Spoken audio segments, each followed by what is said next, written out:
into a civilian life, a meaningful life with a decent job and comfort in having made that transition, because he didn't see that. He saw things like the VA would give these vouchers to veterans experiencing tremendous PTSD and homelessness, and they would just give them a hotel room with no comprehensive, cohesive other care to go with it.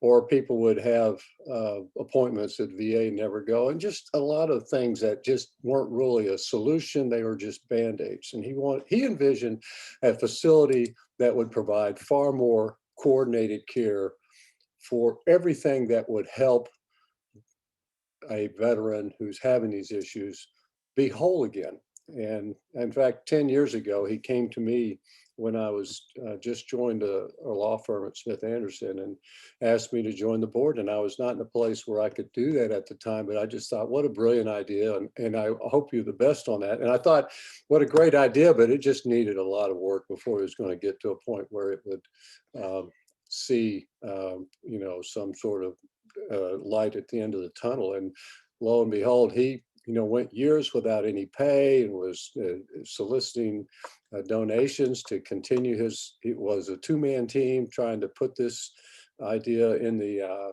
minds of politicians here in North Carolina. And he was knocking on doors all the time. And he did this on his own dime.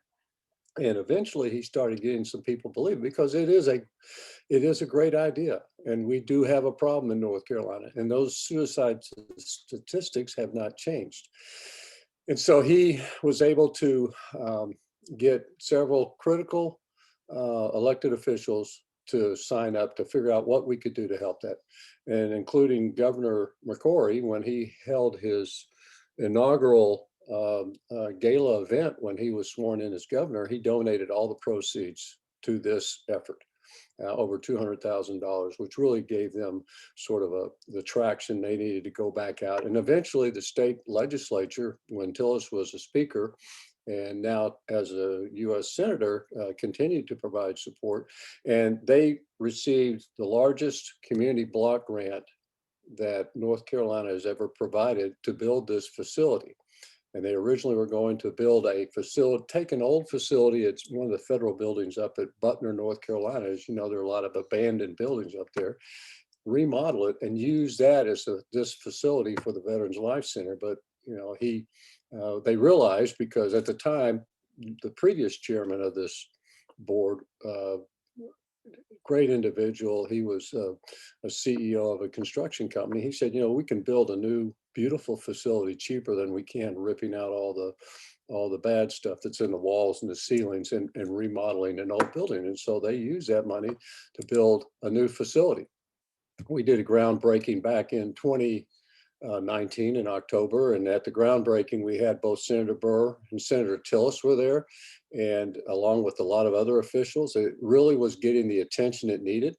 And construction started. And back on August 1st of last year, we actually had a ribbon cutting ceremony. And you can see Senator Tillis is there with his mask around his neck. And we told everybody to take him off temporarily to take a shot. And next to him is the Secretary of the VA, Veterans Administration, Robert Wilkie, who will be out of a job in 2 days. And the current chair of the Veterans Life Center is standing next to her, Marilyn Avila, and John Turner there at the podium. And next to him was Secretary of Commerce, showing this was a bipartisan effort and remains a bipartisan effort to help veterans in North Carolina.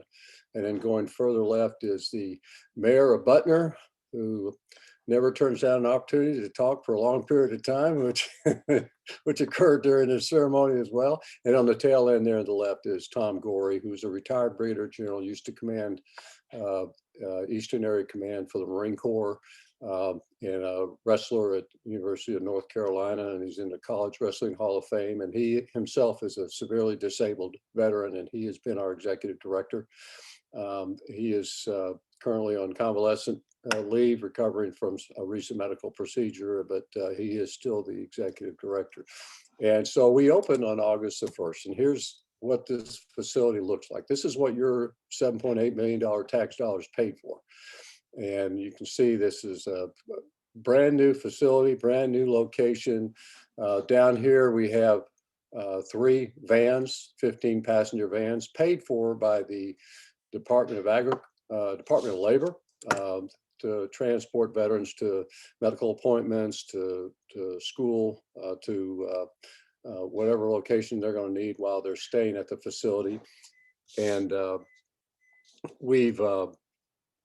wanted to show you that the welcoming front where you come in there, where veterans can then be checked in once they've been screened and allowed to stay at the facility. But what we have now is a 100-bed facility, which allows men and women to serve. We have a female wing, but we have enough beds to host up to 100 veterans that can stay in a personalized plan from 90 days up to 2 years if necessary, if that's how long it takes to get them the education they need, the behavioral treatment they need, and to find meaningful employment and then make that transition in their lives.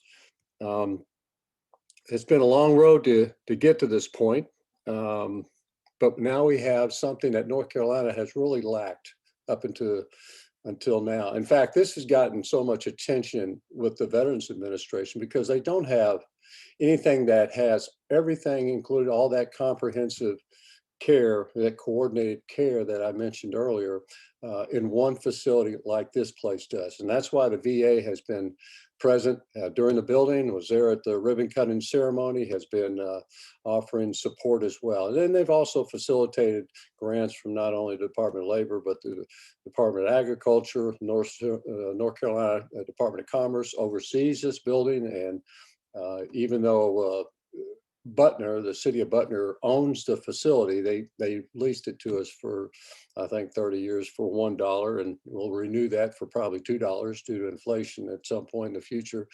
But the intent here is to continue to serve as a home, a place where veterans can get care in a rent-free. They don't pay for rent. They don't pay for food.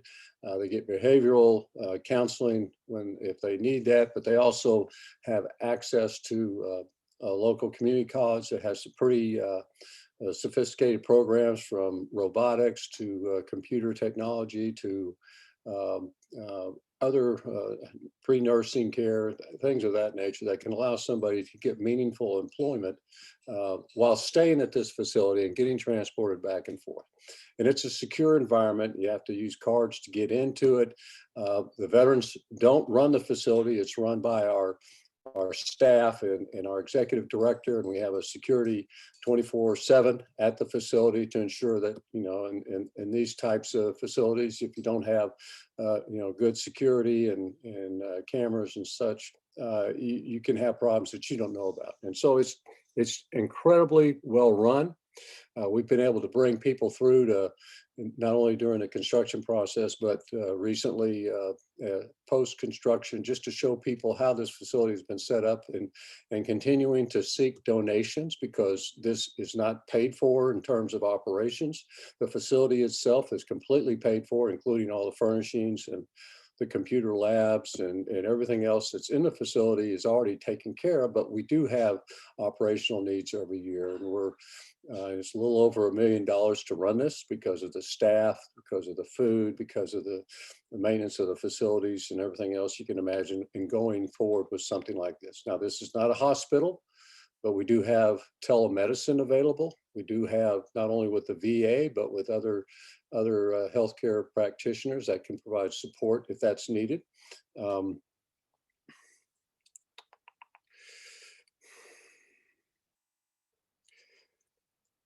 Wanted to identify, we do have a pretty strict screening process. This is not an old folks facility. We just don't come here with, if somebody doesn't have a plan, if they're too old to go through the program and develop issues, or, develop treatment for their behavioral issues, and they don't have sort of a plan going forward to get back into the workforce, we're probably not the facility for them. We're not going to turn people away. We're going to find another location where they can go to if we can't handle it there. But the people that come in here, these are people who need that sort of a military-friendly environment. Probably the last place they've ever felt like they were successful, which was when they were in the military and going through training and achieving graduation at various skill schools that they would attend. This is similar to that, in that you're there with all these other veterans. There's constant group of consultants, or rather case managers that we have on staff that have responsibility for a number of veterans that would be staying there.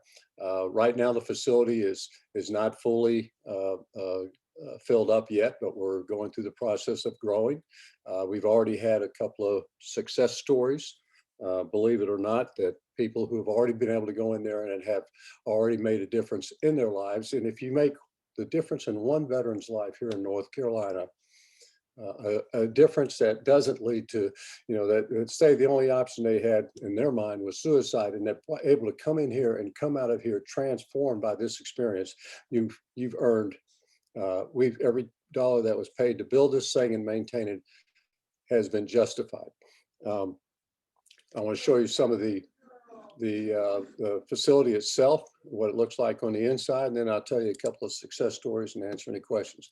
We have 2 day rooms, which have, all brand new state-of-the-art furniture, and they have the ability, they can watch sporting events if they want to in these day rooms, but they can also have meetings in there and consulting. We have the 3 staff nurses to assist residents with health problems when we're full up on staff. We have some staff we haven't hired yet till we start filling up the facility, because we're trying to keep overhead down until we actually have that need. I already mentioned earlier, we do have a room for telemedicine, so you can have a protected, privileged, a rather private environment where you can talk with a physician if you can't make it to the VA. We have a state-of-the-art dining facility. We can actually cook food there if we need to. Right now, we're having it catered until we get the numbers up high enough to justify having full-time kitchen staff, but it's a great brand new facility. It's also large enough to have big meetings for all the people that would be staying there, and a decent fitness facility. We had one donor that wanted to create a chapel. And her husband is a Vietnam veteran, West Point graduate, and they'd been very fortunate late in their life, but this is very important to them, and they were able to not only pay for a room to create a chapel in the facility, but they also paid for the stained glass window that you see there in the picture as well. It's absolutely beautiful when you get up and look at it, showing a depiction of a soldier on his or her knees. You can't tell what the sex of the soldier is, and you don't know if they're just tired and exhausted in their journey to get to this point, or if they're just being thankful for what's being provided. But it's just a really a great stained glass window. We also have a fountain and a courtyard where you have opportunity for people just to be to themselves or with other people in a very calm environment. We actually had a Christmas tree and some presents, and there were some gifts to the veterans that were staying there that were able to enjoy that in the facility. I wanted to also, before we get into questions, talk to you about 2 of the success stories that we've already had. Get right here. Stand by 1 second. First one involved a veteran who, back up. Well, I'll just go from memory on that one. We had a veteran come in who, his marriage was falling apart. He had a wife and kids. He just didn't know what to do next. And he heard about this facility. He screened. He was he was indeed the very first one to come into the facility. And in the very short 3 months that he was there, he got refocused on what he wanted to do in life. He, with the help of counselors and behavioral therapists at the facility, was able to get a job as a housing inspector. And at the end of his time in the facility, his wife came and picked him up. They reunited his family. He was back with his kids. and he's been doing great ever since he left the facility. He's called back to the facility a couple of times to let us know how this transformed his life and how grateful he was for it. And that was our first one. And then we hope that's a first of many positive stories on what this facility has been able to accomplish. A second person that was transferring out of the military. He was in a squadron, which I think he was an aviation unit, and the squadron commander knew this person was leaving today. He was getting an honorable discharge, but he had a drinking issue. He'd had several incidents, and that was what led to his separation from the facility. And he called up, and we went through the screening process with him. We told him that we'll put him in a hotel, and if he can go through the night without any issues, we'll pick him up in the morning the next day and bring him up here. We were able to pick him up the next day, transport him out to the facility. He, after an initial couple of weeks in the facility, started nursing school. Now has focus in his life. Now has therapy for his, what was not necessarily a serious drinking issue, but it's obviously something he gets help with moving forward. But he has a place that it doesn't cost him anything. He has a place that provides him not only meals, but also access to training and support when needed going forward. And that's really what this whole place was created for, to give veterans with issues an option that they hadn't had before. And we're real excited about what the future holds. We are a facility that is still going to be dependent upon donors. That's one of the things we continue to do, is ask people to go to the VLC North Carolina website and donate.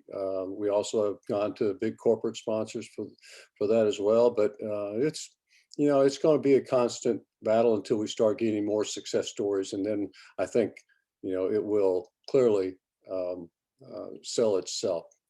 But in the meantime, we're still have enthusiastic support from newly reelected Senator Tillis, and expect the same from whoever I know Senator Burr does as well. He's trying to stay out of limelight because he's got his own issues to deal with. But, within the state itself, Tony Copeland, who is the Department of Commerce, Secretary for Commerce for the state of North Carolina, he just has left, and they're going to bring in a new person. But Tony told me that Governor Cooper has promised whatever we need to keep this place going and doing what it's doing, just ask.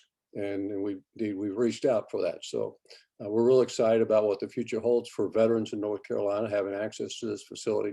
And we all should be proud that North Carolina has done something like this, because the VA wants to use this as a role model for other states across the country. They've made it clear to us up front, we want this to be successful because this is a business treatment model that we think has tremendous viability and tremendous potential for veterans across the country. And that's all I have about the facility. Any questions anybody has?